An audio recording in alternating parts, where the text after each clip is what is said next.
Hello दोस्तों, स्वागत है आप सभी का हमारे यूट्यूब चैनल स्ट्रीट ट्रेडिंग के अंदर। दोस्तों आज हम बात करने वाले हैं स्टॉक मार्केट के एक ऐसे चैप्टर के बारे में दोस्तों जो सबसे इम्पोर्टेंट और बेसिक है। दोस्तों न्यू कॉन्सेप्ट है लेकिन समझना बहुत इंपॉर्टेंट है कि वो होता क्या है, वो आप उसमें ट्रेडिंग कैसे कर सकते हो। दोस्तों मैं आज उसका बेसिक्स आपको बताने वाला हूँ, तो वीडियो को लास्ट तक ज़रूर देखिएगा। दोस्तों शॉर्ट वीडियो में यहाँ पर बनाने वाला हूँ, ज़्यादा लॉन्ग वीडियो होगी नहीं। और यदि चैनल पर नए हो तो सब्सक्राइब कर लीजिएगा, साथ ही साथ बेल आइकन को प्रेस कर लीजिएगा, ज़रूर कर लीजिएगा। दोस्तों तो स्टार्ट करते हैं बिना टाइम वेस्ट किए। दोस्तों सबसे पहले बात करें तो आज हम बात करने वाले हैं ETFs। दोस्तों जो ETF है वो होता क्या है, उसमें अंतर क्या है म्यूचुअल फंड और ETF में। सबसे पहले बात करेंगे ETF होता क्या है। दोस्तों ETF को एक्सचेंज ट्रेड फंड कहते हैं। दोस्तों अब ये क्या है, एक जैसे जो म्यूचुअल फंड होता है ना दोस्तों, वैसा ही ये क्या होता है, एक फ़ंड होता है। लेकिन जो म्यूचुअल फंड और जो ये ट्रेडिंग होती है दोस्तों, ये होती है एक स्टॉक के अंदर, और म्यूचुअल फंड के अंदर आपको एक यूनिट अलॉटेड होती है। जबकि जो ये ETF में जब आप ट्रेड करते हो तो वो केवल क्या होता है, एक स्टॉक में आप ट्रेड करते हो। अब म्यूचुअल फंड जो होता है उसमें आप डायरेक्ट पैसे लगाते हो, SIP कर सकते हो, डायरेक्ट पैसा लगा सकते हो, और उसमें आपको एक यूनिट अलॉट कर दिया जाता है। और वो यूनिट्स जो होती है दोस्तों, जब भी मार्केट क्लोजिंग होती है, केवल वन टाइम क्लोजिंग होने के बाद प्राइस में एक बार दोस्तों क्या होता है, चेंज आपको देखने को मिलता है आफ्टर मार्केट क्लोजिंग के बाद। दोस्तों तो म्यूचुअल फंड की तरह क्या है, ये एक ETF भी क्या है, फंड ही है, लेकिन ये केवल क्या है, स्टॉक पर काम करता है। अब स्टॉक NSE है, BSE है, ये जो बोर्ड्स है दोस्तों, इसमें भी आपको क्या मिलती है, यहाँ पर यूनिट्स मिलती है। अब यूनिट्स आपको किसी भी तरीके से मिल सकती है, क्योंकि जो ETF फंड्स होते हैं दोस्तों वो क्या होते हैं, अलग अलग प्रकार के होते हैं। अब उसमें आपको प्राइस जो चेंजेज होती है वो हमेशा स्टॉक की तरह, मतलब हर सेकंड आपको यहाँ पर मार्केट में दिखती रहेगी। क्योंकि ये स्टॉक के अंदर आप क्या कर रहे हो, यहाँ पर ट्रेड कर रहे हो, यहाँ पर इसको बाइंग और सेलिंग कर सकते हो आप। जबकि जो म्यूचुअल फंड होता है ना, उसके अंदर केवल आप एक बार बाइंग करते हो, फिर आप होल्ड कर सकते हो उसको, और लॉन्ग टाइम तक भी रख सकते हो। स्टॉक भी ETF होता है दोस्तों, बॉन्ड ETF होता है। ETF अलग अलग प्रकार के होते हैं, कमोडिटी ETF होता है, गोल्ड ETF होता है। मतलब अब ETF मतलब एक तरीके का फंड है दोस्तों। सिंपल सी लैंग्वेज में बात करूँ तो ये फंड के रूप में काम करता है। इसमें एक मार्केट के फंड्स होते हैं, वो आप अलग अलग तरीके से, जैसे आप स्टॉक में करना चाहो तो स्टॉक्स के जो फंड होंगे दोस्तों, तो उसमें क्या होंगे, शेयर्स होंगे। और तो यहाँ पर जो शेयर्स होंगे तो आप शेयर्स के अंदर बाइंग और सेलिंग कर सकते हो दोस्तों।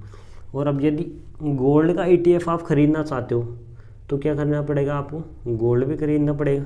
गोल्ड को क्या करना पड़ेगा, बेचना है, खरीदना पड़ेगा। मतलब सिंपल सी लैंग्वेज में मैं यदि आपको समझाना चाहूँ तो ETF क्या है, एक स्टॉक्स की तरह काम करता है, लेकिन केवल नाम इसका थोड़ा आपको क्या कर रखा है, नाम की वजह से आप कंफ्यूज हो इसके अंदर ये ETF है क्या चीज़।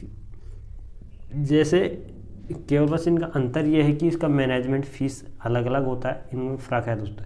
इनमें जो मैनेजमेंट फ़ीस है वो कुछ नहीं लगता है दोस्तों, क्योंकि जो म्यूचुअल फंड्स होते हैं उसमें थोड़ी फ़ीस लगती है।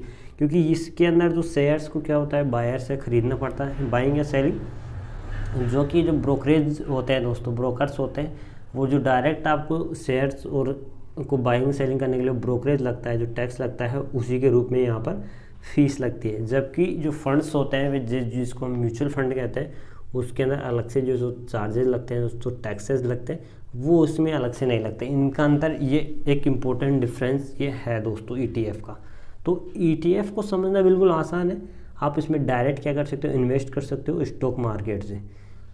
लेकिन ये केवल आप इनको खरीद सकते हो एक ब्रोकर ऐप, या फिर आप फंड के रूप में इसको डायरेक्ट बाय नहीं कर सकते दोस्तों। जो फंड होते हैं म्यूचुअल फंड्स, वो इसमें बेस्ट ऑप्शन होता है आपके लिए जो ETF होता है। इसमें क्या है, म्यूचुअल फंड्स और ETF के अंदर ये बेस्ट ऑप्शन इसलिए कह सकते हैं हम इन दोनों को, क्योंकि इसमें रिस्क क्या होता है, थोड़ा कम है। जब रिस्क कम होता है तो दोस्तों आपको यहाँ पर बिना सोच समझे भी यहाँ पर क्या कर सकते हो, ट्रेड कर सकते हो। लेकिन अगर थोड़ा सा एनालाइज आप यहाँ कर लेते हो तो यहाँ पर आप गलत साबित नहीं होगे। यदि आप इसमें दोस्तों 500 रुपये से भी क्या कर सकते हो, स्टार्ट कर सकते हो। जैसे आप म्यूचुअल फंड में 500 रुपये लगा सकते हो, उसी प्रकार से ETF फंड के अंदर भी 500 रुपये लगा सकते हो दोस्तों।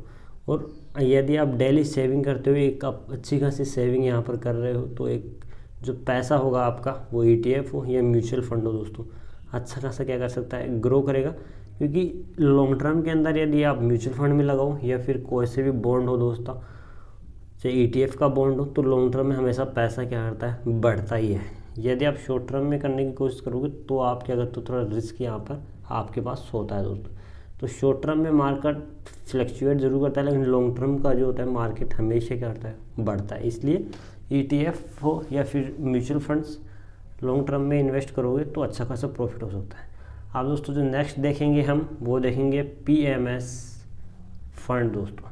तो दोस्तों आज की वीडियो दोस्तों इतनी है दोस्तों, बिल्कुल शॉर्ट में मैंने यहाँ पर आपको ETF को समझाने की कोशिश की है। यदि और भी ज़्यादा आप कुछ जानना चाहते हो ETF के बारे में तो मुझे कमेंट कीजिएगा दोस्तों, मैं कम्प्लीटली और भी ज़्यादा डिटेल में इसका वीडियो मैं आपके लिए बना दूँगा।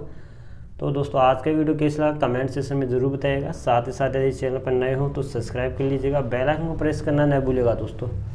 और टेलीग्राम चैनल को ज्वाइन नहीं किया है तो ज्वाइन ज़रूर कर लीजिएगा दोस्तों। और डीमैट अकाउंट अब तक आपने ओपन नहीं कर रखा है तो मैं लिंक आपको डिस्क्रिप्शन में दे रहा हूँ दोस्तों। कोटक का फ्री ब्रोकरेज प्लान इस टाइम चल रहा है, आप ओपन कर सकते हो। आज के लिए इतने, मिलता है नेक्स्ट इन्फॉर्मेटिव वीडियो में, तब तक के लिए बेस्ट ऑफ लक।